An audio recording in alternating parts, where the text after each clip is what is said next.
Many of us take access to clean water totally for granted. We turn the tap on and there it is, clean, fresh and drinkable. But for so many of the rest of us, this is not an option. Water is scarce and polluted. If a kid gets diarrhea in Europe or America, you've got a few days of inconvenience. If a kid gets diarrhea in Africa, they join the many thousands who die from preventable disease. Cholera, Shigella, a lot of waterborne diseases kill children every single day and cause untold suffering and prevent people from working, kill mothers, create orphans. Diarrheal infections are no joke. Water and waterborne diseases are one of the biggest problems facing the whole continent.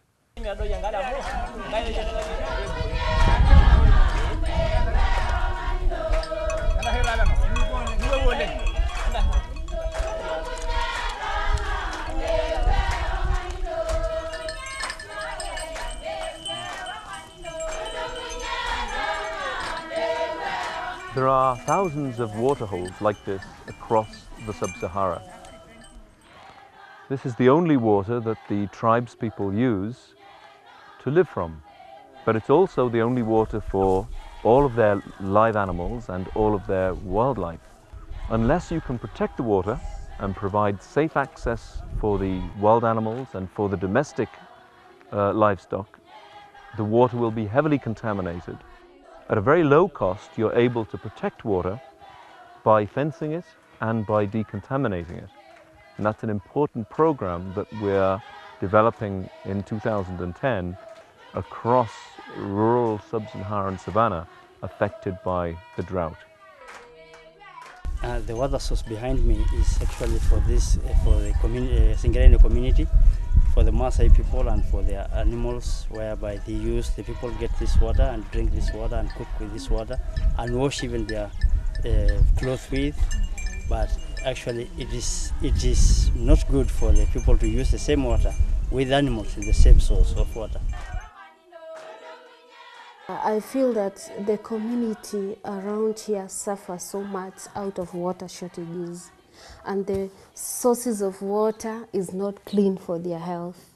So if it were possible for them to have another source that could be clean water, I don't know whether it's possible to separate the animal water from human water to decrease the ailments that they get from sharing the same water.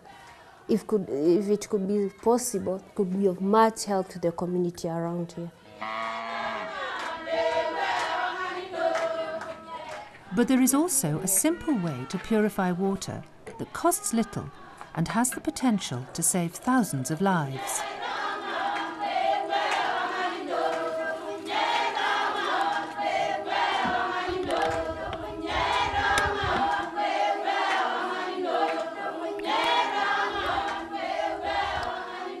Do you see this? This is the kind of water that most people drink in rural Africa today. It's filthy, it's heavily contaminated, and it'll make you sick. And there's tens of millions of people across Africa today drinking this.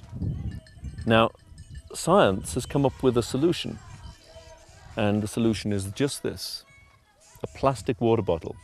And if you can put this filthy water, which you can't drink without making you sick, into the sun for 6 hours, you're not going to get sick. And over the years, we've shown that you can dramatically reduce waterborne diseases and diarrhea for thousands and thousands of people. That, to me, makes a lot of sense, and that is called Sodis.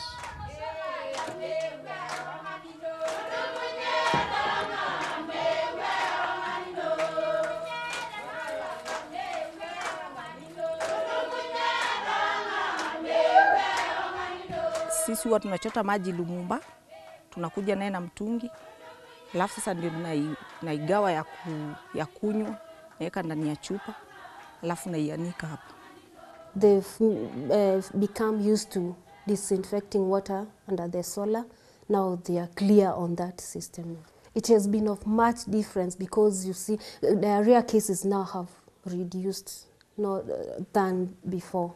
I can say yes, so this is very, very much working.